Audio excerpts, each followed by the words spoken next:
Hello, good morning friends and my dear viewers. I am A.K. Chaube and today I am going to start a very important chapter which is the use of needed, wanted and required. तो आज मैं आपको ये चीज़ बताने जा रहा हूँ कि एक सेंटेंस को हम लोग कैसे इंग्लिश के 3 मेथड से बना सकते हैं। आप हिंदी के एक वाक्य को 3 तरीके से बनाने का मैं जो आपको आज फार्मूला दूंगा, टेक्निक बताऊंगा, मेथड बताऊंगा, वो बहुत इम्पॉर्टेंट है। और ये इसलिए इम्पॉर्टेंट है कि बीते हुए समय में जिस भी चीज़ की आपकी आवश्यकता थी या आपको ज़रूरत थी या आपको चाहिए था, कोई भी वस्तु, तो उनको ट्रांसलेट करने का यहाँ पे मैं आपको फार्मूला बताऊंगा, मेथड बताऊंगा। तो आप यहाँ पे देखें कि वो टेक्निक क्या है। यहाँ पे है कि the use of needed, wanted and required. यहाँ एक सेंटेंस मैं लिखा हूँ कि मुझे एक घड़ी की ज़रूरत थी या मुझे एक घड़ी की आवश्यकता थी या मुझे घड़ी चाहिए था। तो किसी भी सेंटेंस को बनाने से पहले सबसे पहले उसकी पहचान की जाती है कि जब तक आप उस सेंटेंस की पहचान नहीं कर पाएंगे कि ये किस मेथड से बनेगा, इसका पहचानने का तरीका क्या है, तो आप उसे नहीं बना पाएंगे। इसलिए मैं हर मेथड में पहचान बता देता हूँ थोड़ा बहुत, ताकि आपको आसानी हो। अब आप यहाँ देखिए, पहचान की बात की जाती है तो मैं लिखा हूँ कि जिस हिंदी वाक्य के अंत में ज़रूरत था, आवश्यकता थी या चाहिए था इत्यादि लगा हो और उससे यह पता चले कि भूतकाल में या पास्ट टाइम में किन्हीं को किसी चीज़ की आवश्यकता थी, तो हम लोग क्या करते हैं कि वैसे सेंटेंसेस को किसके हेल्प से बनाते हैं, नीडेड, वांटेड एंड रिक्वायर्ड के मदद से। अब आप यहाँ देखें, यहाँ पे एक चीज़ और मैं आपको बता देता हूँ जो बहुत जेन्युइन और फैक्ट चीज़ है कि नीडेड, वांटेड एंड रिक्वायर्ड का प्रयोग ये जो है इस मेथड में तो होता ही है, और वांट, नीड और रिक्वायर्ड में ईडी अफर्मेटिव सेंटेंस के साथ ही लगता है। कहाँ लगता है? अफर्मेटिव सेंटेंस के साथ लगता है। जैसे ही हम लोग negative, interrogative, interrogative negative, WH not question की बात करते हैं तो वहाँ पे हम लोग क्या लगाते हैं, जैसे ही हम लोग डिड का प्रयोग करते हैं तो उसके बाद क्या करते हैं, फिर हम लोग को क्या उपयोग करना पड़ता है, वांट, नीड एंड रिक्वायर। अब आप यहाँ बारीकी से देखें, अभी मैं अफर्मेटिव सेंटेंस की बात कर रहा हूँ। जैसे मुझे एक घड़ी की ज़रूरत थी या मुझे घड़ी की आवश्यकता थी, तो हम लोग क्या, तो मैं यहाँ क्या बनाऊँ, सबसे पहले सब्जेक्ट, उसके बाद नीडेड, उसके बाद वांटेड या रिक्वायर्ड या उसके बाद अदर वर्ड्स। तो यहाँ मैं लिखा हूँ आई वांटेड अ वॉच या आई नीडेड अ वॉच या आई रिक्वायर्ड अ वॉच। तो यहाँ तक तो कोई दिक्कत नहीं होनी चाहिए। अब आप आगे देखें जो और भी इम्पोर्टेंट है। ओके गाइस, अब आप यहाँ देखें जो इम्पोर्टेंट चीज़ मैं आपको बता रहा हूँ, affirmative to WH not question की सेंटेंसेस जो है। यहाँ मैं एक सेंटेंस लिखा हूँ कि मुझे कुछ फूल की ज़रूरत थी, है ना, मुझे कुछ फूलों की, है ना, मुझे कुछ फूलों की ज़रूरत थी या मुझे कुछ फूलों की आवश्यकता थी या मुझे कुछ फूल चाहिए थे, है ना। तो ये क्या है, अफर्मेटिव सेंटेंस की जब बात हो रही है तो सबसे पहले हम लोग क्या लगाते हैं, सब्जेक्ट लगाते हैं, फिर नीडेड, वांटेड और रिक्वायर्ड, उसके बाद अदर वर्ड्स लगा देते हैं। इसलिए मैं यहाँ लिखा हूँ कि आई नीडेड सम फ्लावर्स या आई वांटेड सम फ्लावर्स या फिर आई रिक्वायर्ड सम फ्लावर्स, है ना, मुझे कुछ फूलों की आवश्यकता थी। अब आप यहाँ पे देखिए, यहाँ मैं लिखा हूँ नेगेटिव सेंटेंस में कि आपको एक पंखा, है ना, आपको एक पंखा की आवश्यकता नहीं थी, आपको एक पंखा की आवश्यकता नहीं थी। तो अब क्या करना है कि सबसे पहले सब्जेक्ट, फिर क्या लगाना है, डिड, है ना, क्या लगाना है, डिड, उसके बाद क्या लगाना है, नॉट, उसके बाद किसी एक को ना वांट, नीड या रिक्वायर्ड। एक सेंटेंस को हम लोग जो है 3 तरीके से बनाएंगे। जैसे आपको एक पंखे की आवश्यकता नहीं थी, यानी you did not want a fan, you did not want a fan. या इसी को हम लोग बना सकते हैं, you did not need a fan, you did not need a fan. या इसी को हम लोग डिड और नॉट को शॉर्ट भी करके बना सकते हैं, जैसे यू डिडंट रिक्वायर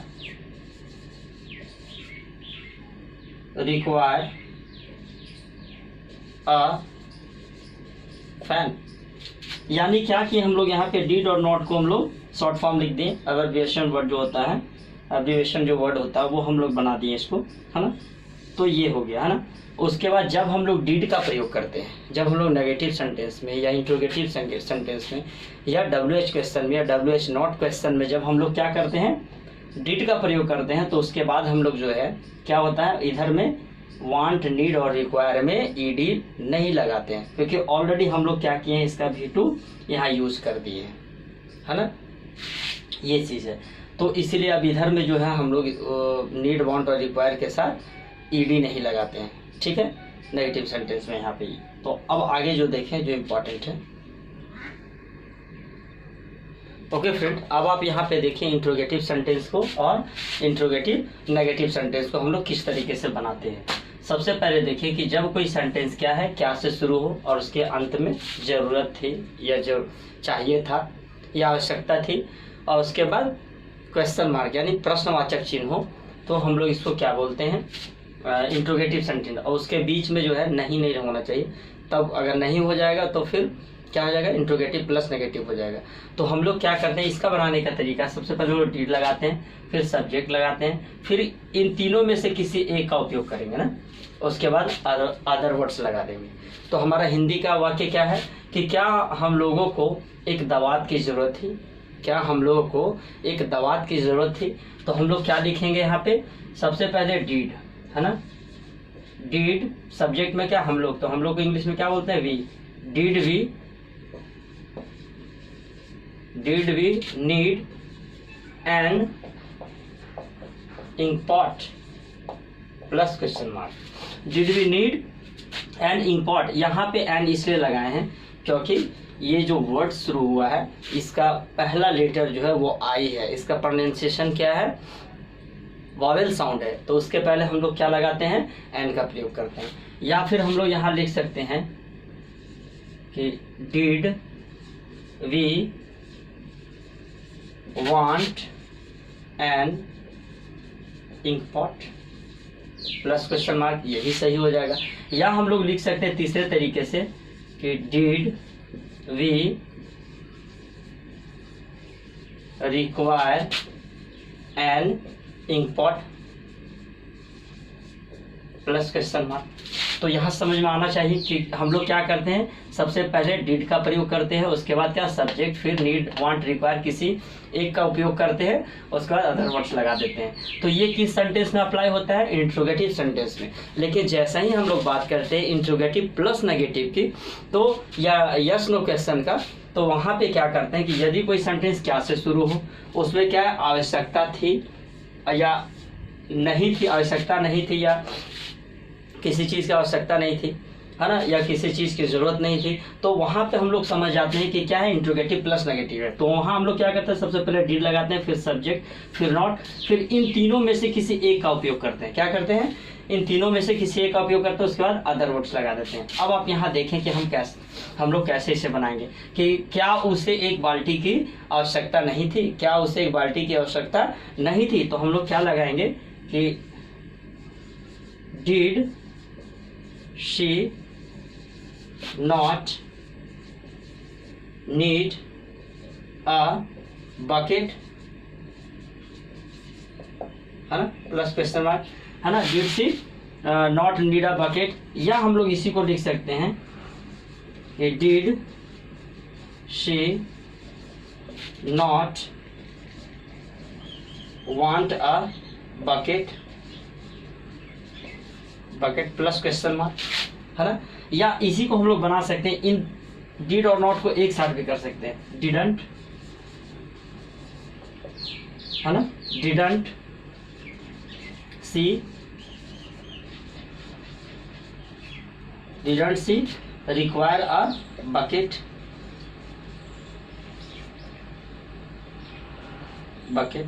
है ना, बकेट, है ना, plus question mark.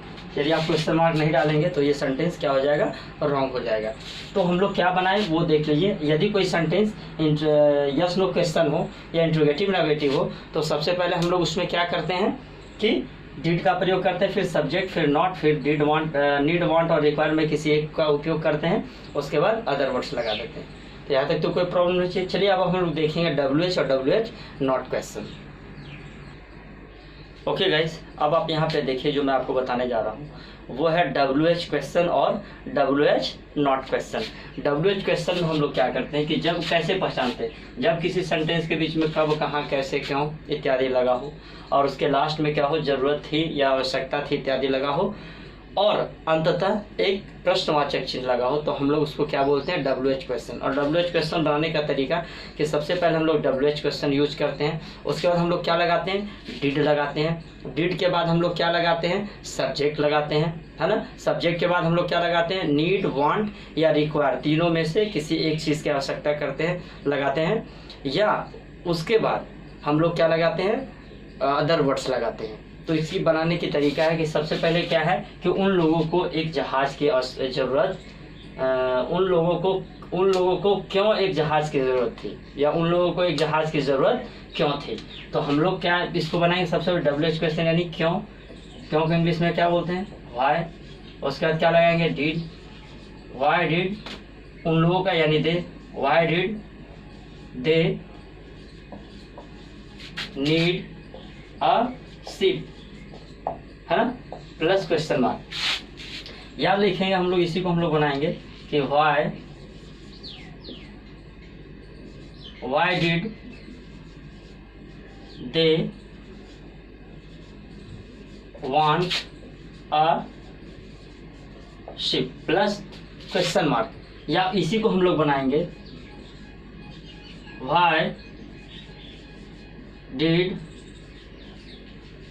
They require a ship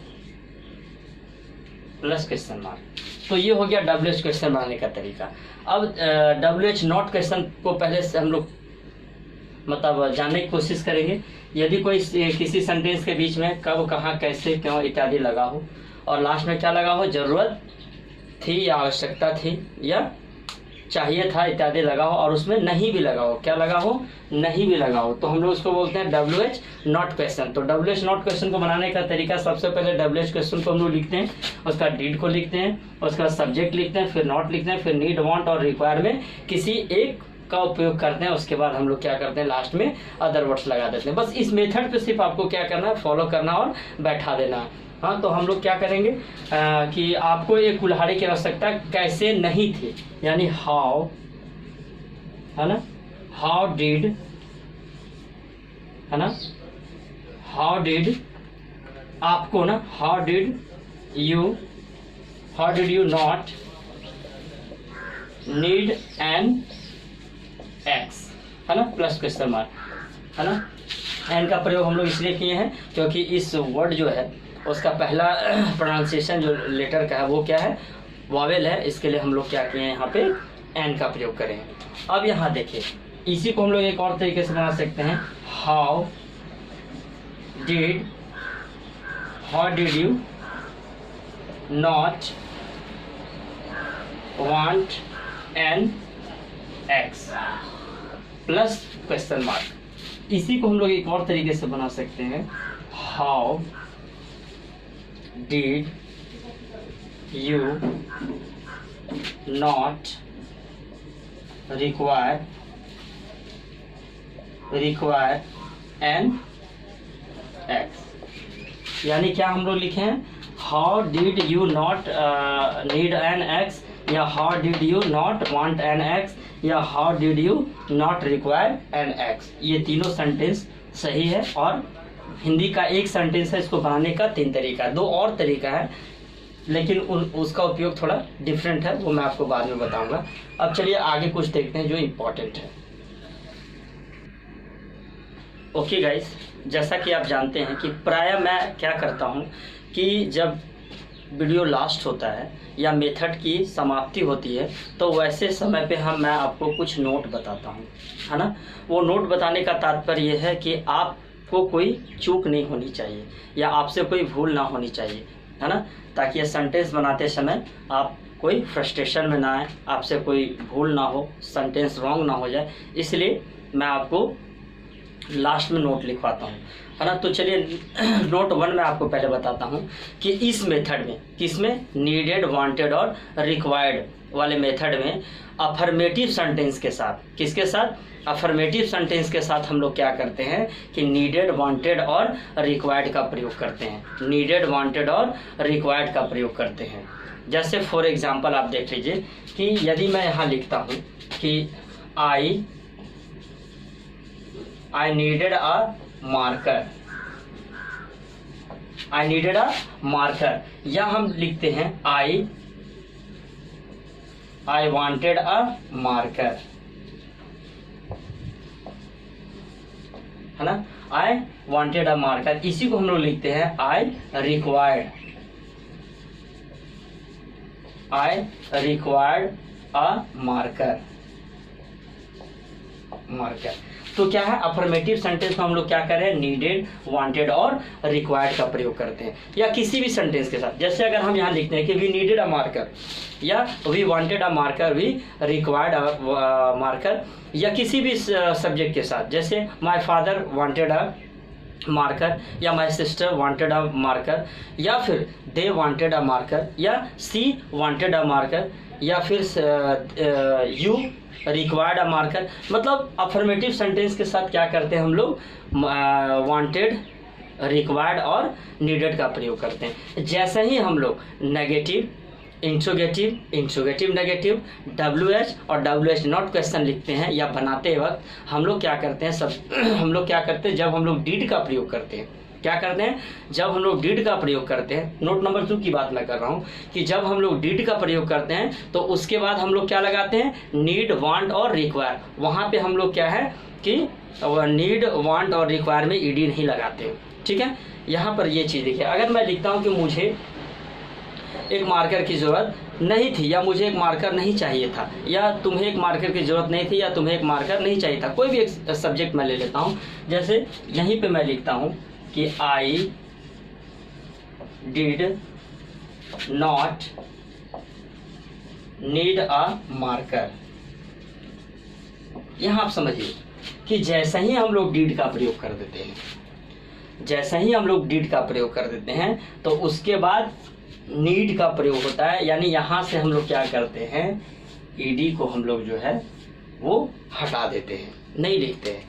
तो ये गौर करने वाली बात है कि जब हम लोग डिड का प्रयोग करते हैं तो लास्ट में उधर नीड, वांट और सिर्फ रिक्वायर का प्रयोग करते हैं।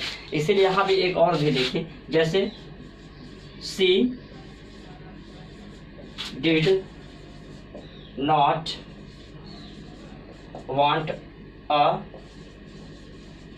फुटबॉल, है ना। She did not want a football, या she did not require a football. तो यहाँ पे हम लोग क्या करेंगे, वांट, नीड और रिक्वायर में ईडी नहीं लगाते हैं जब हम लोग डिड का प्रयोग करते हैं। ये हो गया। तीसरा नोट मैं आपको ये बताना चाह रहा हूँ कि जहाँ भी आप डिड और नॉट की बात करेंगे, है ना, जब डिड और नॉट अगर आप लगाना चाहते हैं तो इसका शॉर्ट फॉर्म भी ऐसा सबसे पहले हम लोग, जैसे हम लिखते हैं कि मुझे कि जैसे मैं लिखते हैं या जैसे मैं आपको बताने जा रहा हूँ कि मुझे एक घड़े की ज़रूरत नहीं है, मुझे एक घड़े की ज़रूरत नहीं है, तो पहले लिखेंगे I did not need a pot, ठीक है, I did not need a pot. तो इसका एक शॉर्ट फॉर्म है, यानी हम लोग क्या करेंगे, डिड और नॉट को शॉर्ट करके लिखेंगे ना। तो यहाँ पे क्या लिखते हैं, I didn't want a pot. यहाँ पे तो कोई दिक्कत नहीं होनी चाहिए। यानी हम लोग क्या करते हैं, डिड और नॉट को जब हम लोग शॉर्ट करके लिखते हैं तो यहाँ पे उसका क्या शॉर्ट फॉर्म क्या है, डिडंट हम लोग लिखते हैं, है ना। इसका एक पूरी चार्ट है, वो मैं आपको बतला दूंगा या लिखा दूंगा किसी मेथड में। तो गाइज आज यहाँ तक का सफ़र कैसा लगा आपको, मैं कोशिश किया हूँ कि आपको इस मेथड को अच्छी तरीके से समझा पाऊँ, और आई होप दैट कि मैंने अपनी पूरी कोशिश की है, और मुझे आशा है कि आप इस मेथड को समझ पाए हों और समझ पाएंगे। सो जो भी वीडियो मैं आपको डालता हूँ उसे आप ध्यान से देखें और समझने की कोशिश करें, और इंग्लिश को अपने दिन प्रतिदिन लाइफ में उसको उपयोग में लाएँ, है ना। पढ़ना मैं एक चीज़ आपको बता देता हूँ कि पढ़ना, लिखना और बोलना ये तीनों अलग अलग क्रियाएं हैं, है ना। अगर आप बहुत कभी ऐसा भी होता है कि बहुत अच्छे मतलब राइटर जो हैं वो अच्छे तरीके से बोल नहीं पाते हैं, मतलब अगर मैं कभी हर व्यक्ति में हर तरह का गुण नहीं होता है ना। ये बहुत क्या होता है, बहुत अच्छे से लिखते हैं, शब्द का समावेश अच्छे तरीके से करते हैं, है ना, लेकिन बोलने में क्या है, हिचकिचाते हैं। कभी कभी क्या होता है कि कुछ ऐसे भी लोग होते हैं जो बहुत अच्छे तरीके से बोलते हैं लेकिन वो लिखने में थोड़ी बहुत एरर करते हैं, है ना, या उनसे कोई भूल हो जाती है। तो मैं आपको चाहता हूं कि आप मेरे वीडियो को देखें और बोलने की कोशिश करें, लिखने की कोशिश करें, समझने की कोशिश करें। और that's all for today and have a good day.